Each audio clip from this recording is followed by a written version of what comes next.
I'm Steve. And I'm John. And John, today you're going to show us how to get a domain name for our website for our business. Right. That's the right term, domain name. Domain name, yeah. Okay.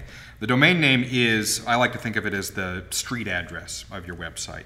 It's what people know when they were trying to find your address. Yeah. So it's going to be something hopefully that's memorable. It's something that the computers translate into numbers and figure out where it is and all that sort of thing. But I think I've actually heard people refer to it as your web address. Right. Okay. Same idea. Okay. So now it consists of a couple of different pieces. We're in the habit of putting www.something.com. So you have those pieces of the address. What really matters the most is the middle chunk.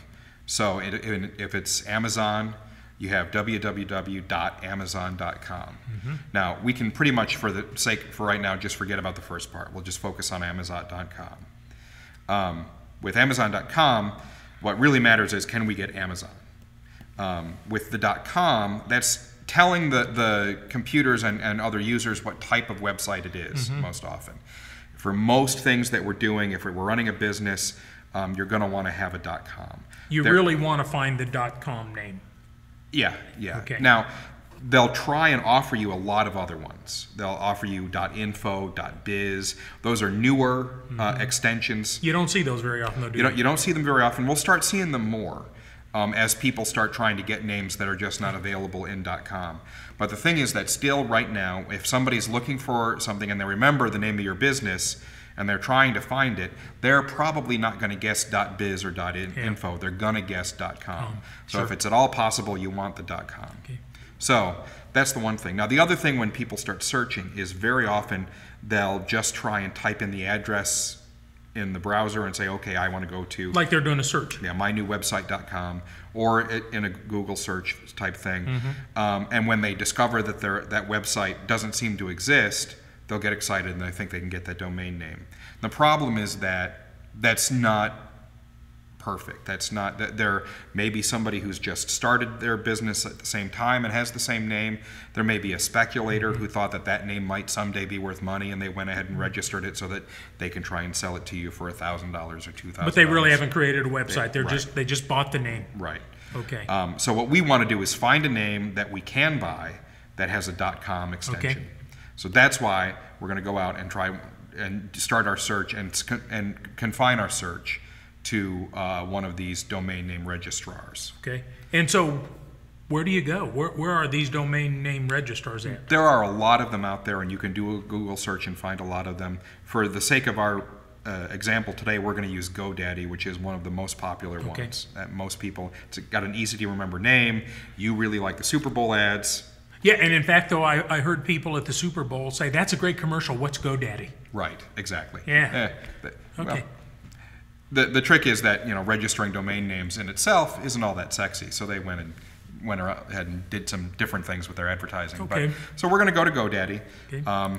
And what we'll do here is start up a video, and we'll demonstrate actually going to register your domain name. So, and for our users, if they'll look to the text part of this broadcast, they can find a couple of those others. We'll put some other ones in there. Sure. Yeah.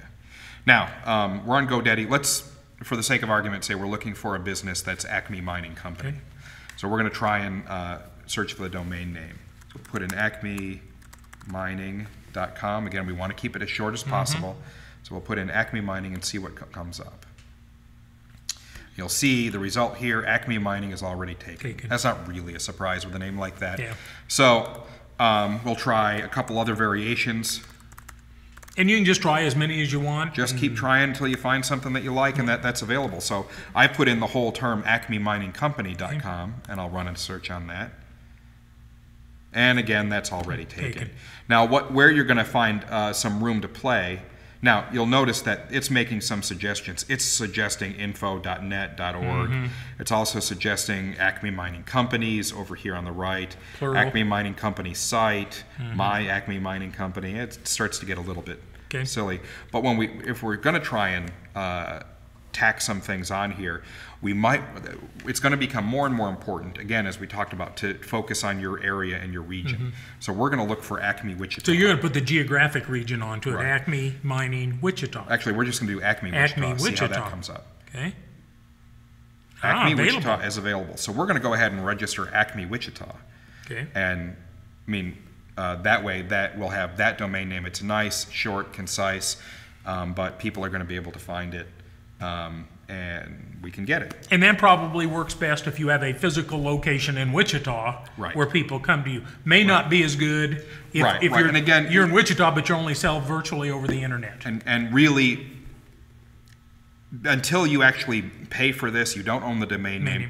You can start experimenting and playing around with it. It's a great site to just sit there and knock around and see what kind of domain names you can get. And if you're starting out a new business, you may want to explore all the different names that are possible out there for you. There's a lot of variety that you might want to explore. Yeah, you know, some of the domain names Flickr. Right. The neat thing about Flickr is they've taken the E out of the word Flickr, so it's F-L-I-C-K-R.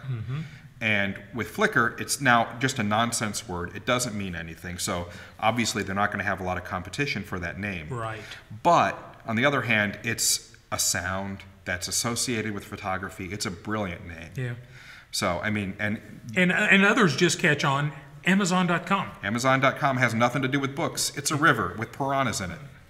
There are books that are written that take place in the Amazon, but most of them don't. Yeah, okay. So, okay. Yeah. And once you have that, then you're ready to buy it. Right. And then that's the first step to creating your web presence. Right. Okay, so next time when we come back, what are we going to do? Next time we're going to take a look at a website called NameCheck that will help us make sure that that name that we just found, Acme, Wichita, is available in a lot of other social networks. So we just registered the domain name, we have that, but can we also get that name on Twitter, on Facebook, and on a lot of other sites? Now, we didn't actually follow through and buy, but if we were going to start our business, where would they click to buy? There's just this add button here that goes to, and that'll add it to your shopping cart, and then you go on from there and put in your credit card, same as you do in any other online And how much does that cost? That's going to be $10.69. A year. A year. Okay. Yep. Hey, we'll see you next time when we'll talk about NameCheck.